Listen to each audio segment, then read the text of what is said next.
We've got to go to Brendan Popple, who's patiently waiting at Te Rapa. Brendan, what can you tell us about what presents today?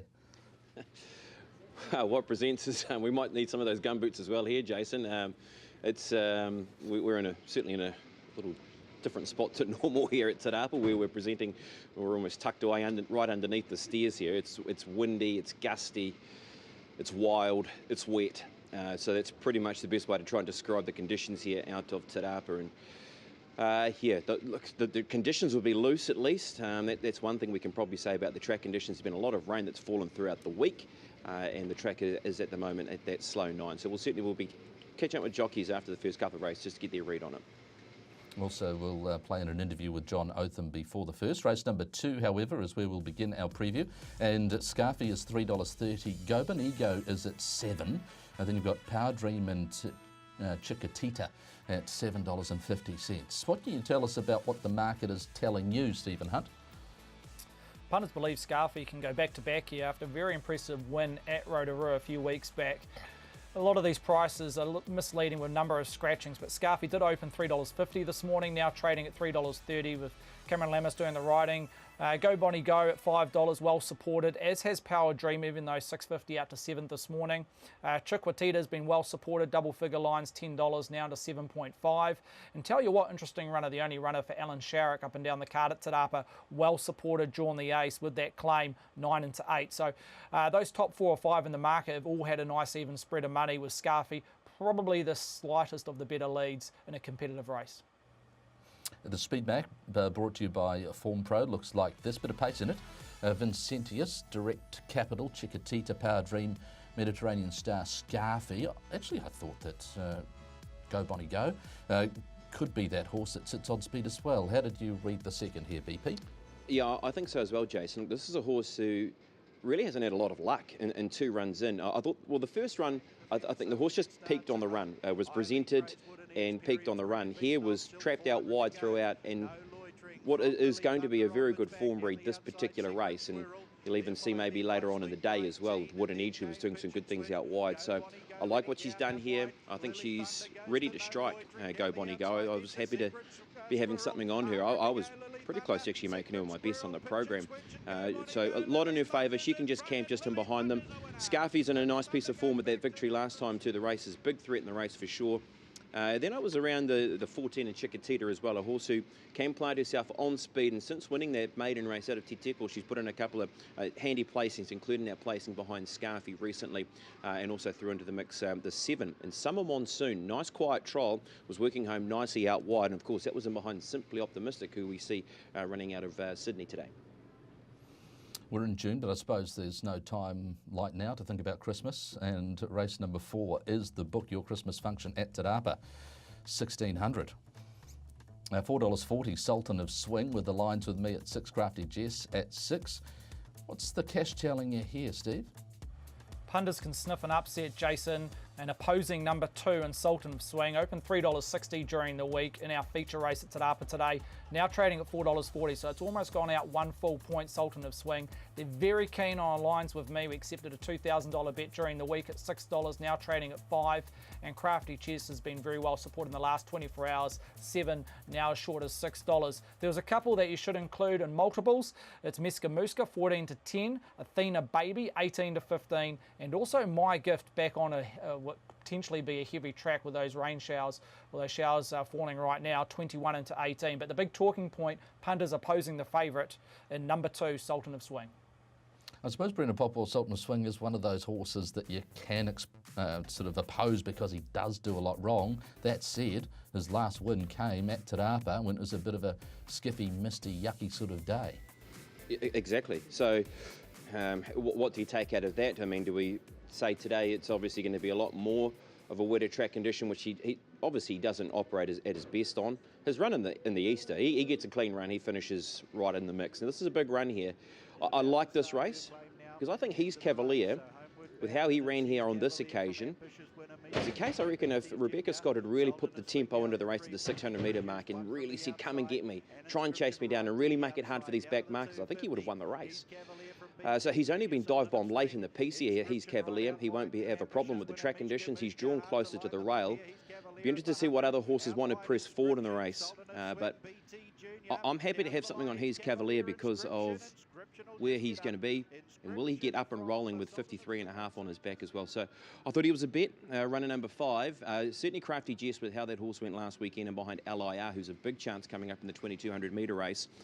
Then you've got Mishka Mushka. I thought this horse as well at the value, with a horse who does love the wet track conditions and aligns with me, runner number 9. I'm going to take a risk on Sultan of Swing, who's obviously the best performer in the race.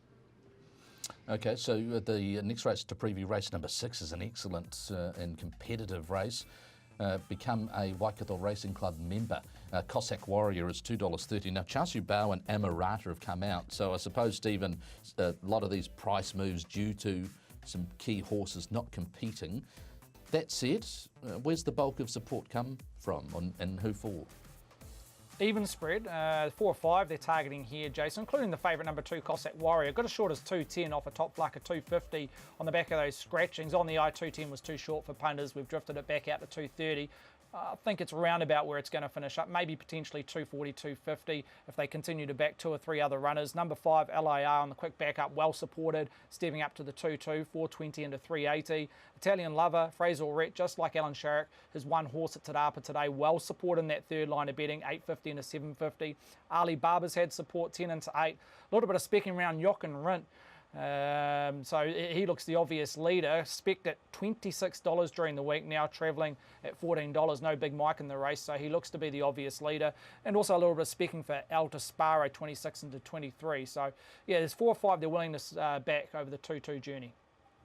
This is the speed map for it, and Stephen Hunt suggesting Yock and Rint is the leader, and that's what's suggested on the Form Pro speed map. Brendan, how impressed have you been with Cossack Warrior's last 2 runs? Gee, really impressed, Jason. I believe he's a horse that can get to a pretty decent grade quite quickly as well, and if he puts his field away, well then maybe he's got the eyes, Catherine Cameron and the team have got eyes on maybe some Winter Cups races, you know, the races like Kiwi Fruit Cups if they want to keep pressing on, or do they look to put aside and maybe get ready for races like the New Zealand Cup and that sort of ilk? Because I just love what he's done here in the concluding stages. He's balanced up, he's taken a while to get into his gear, but look, once he gets through the gears, 2,200 metres, he just gobbled it up and he put them away. We've seen that he doesn't have an issue with wet track conditions as well, and in the end that was rather soft, wasn't it, with Donovan Mansour aboard. I've marked him on top. I think the obvious danger is LIR with how that horse won last Saturday. Comes into the race with runs under the belt and goes from 16 to 2,200 metres. You certainly look, you don't doubt that with the trainer of Baker Forsman, and has been well supported. I do like Yock and Rint. I think it's a horse who can provide that tempo in the race and will be just better for those couple of runs under the belt. Now, we've seen it as best form. It's when it's at this venue and when the track is wet. So I know there was a little push for him to maybe showing something in that Big Mike race, and he couldn't get close to Big Mike in that race. He didn't find the position he wanted. Today he will, so I was happy to have him in my numbers, and also threw the 9 into the mix as well. An Italian Lover, a horse who was beaten by Toms when last presented. But I marked 2, Cossack Warrior, my best bet for the day. And it's the first leg of that quaddie with $20,000 injected into it. It's going to get up to an excellent pool. Big fields, the last 4 races. The second leg is the Distinction Hotel 1200 with Pitch and Switch and Wild Seas at $6, $8 Bevan Street Conclusion, $8.50. Now this we really need a lead for here, Hunty. Struggle to give you one, to be honest, Jason. Gee, race 7 and 8, the 2 rating 72 races. Full of many chances. Pitch and Switch, Wild Sea, $6 each of 2, both sharing dollar for dollar at this stage, so no lead between the 2 favourites. Copper Mine, interesting runner, comes off the bench for the high stakes. Has been well supported, 8 into 7. Bevan Street, we've seen a nice little push just in the last 30 minutes, $8.50. Got as high as $9, back into $8. A couple horses there specking at longer odds. Call Me Bob. We'll appreciate any downgrade in track if it gets to heavy at the back end of the program. 26 into 23. And also Truman's been well supported. Got as high as 26, sharing that same price with Call Me Bob. So no strong lead as it stands at the moment, and that's evident of a $6 priced favourite. Okay, this is the map for the race, and when we spoke with Brendan Horton, he was thinking that they might try and be positive with Pitch and Switch, so you might want to upgrade her if you are mapping this race and shaping it all up. What leads can you give us on the 7th here, Brendan, with regards to backing 1 or 2 runners or even a quaddie approach? Yeah, well, I also think Time to Fly might be amongst that early pressure as well. Jason, a horse who stuck on gamely when last presented. Here's a very sneaky, quiet trial from Fancy More. This was out of Cambridge on the 27th of May. Shane Crawford is having a good run at the moment. And this horse here is at the back of the field, gets to the outside here, and you can see that Troy Harris, he has a very lovely hold aboard this horse, and I'm not sure if we can even see the passer line as well, but just what she's sort of doing once her head's sort of released a little bit more. But you can see Troy sitting nicely. Now, we've seen her let down on a slow track before. I remember the day she won at Ellerslie when she buzzed up the inside when she got the beautiful run for Jordan Nason, and that day it was wet. I thought she was backable. Now, it's going to come down to her obviously needing things up front to happen. She's got a niggly gate, so she's going to get back. So we're going to have to hope by the time we get to this race that maybe horses are swooping into it in the centre part of the track. If that's the case, she gets 3-4 wide cover. I want to be having something on her each way, Fancy More. I like her chances if she can produce off the back of that trial. Host of other chances in the race, and I think Copper Mine adds a fair bit of interest coming in off the bench as well. But I mark the 12 as a value hope today. Excellent. For race number 8, this is the market for it. And the Hamilton Wanderers luncheon the 4th of October, 1600. Hi, I'm Nikita is at $4. $5 for Recollect, $6.50 Caballero Quantum, and then you've got Perina there at $7. Looks like that's just trimmed up a fraction. I think it was $9.50 before scratchings anyway. Stephen Hunt, I'm Nikita rather, has been a runner in 2 starts this preparation. It's been absolutely smashed. Any early trickles, or do you think it might come late again? Probably well found now at $4, Jason, where we've probably been guilty of not respecting the individual and priced it overs during the day, and then it sharpened up in the last 2 to 3 minutes. It's been a Betfair horse. If you do follow Betfair, it's been one horse that has come in very short in the last 2 to 3 minutes of trading.